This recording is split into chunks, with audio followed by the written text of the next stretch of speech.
కృష్ణకర్ణామృతం మొదటి భాగంలో 17వ శ్లోకం చూద్దాం.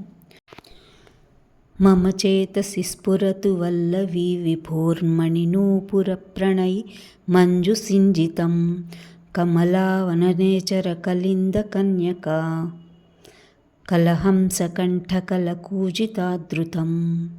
లక్ష్మీదేవికి విహారస్థలమైన పద్మవనంలో సంచరించున్నది యమునా నదిలోని రాజహంసంల కంఠముల మధుర ధ్వని చేత సేవించబడేది శ్రీరాధ యొక్క నూపుర ధ్వనులతో కూడిన గోపికావల్లభుడైన శ్రీకృష్ణుని అలంకారముల మనోహరమైన ధ్వని నా మనస్సున స్ఫురించుగాక.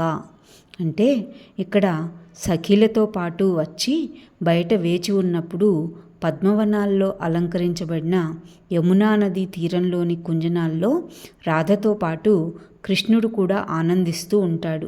ఆ కృష్ణుని నూపుర ధ్వనులను విన్న బిల్వమంగళుడు లాలసతో ఇలా పలుకుతాడు: గోపశ్రీలలో శ్రేష్ఠులైనటువంటి శ్రీ రాధావల్లభుని ఆభరణాల ధ్వని నా మనసులో ప్రకటితమగుగాక.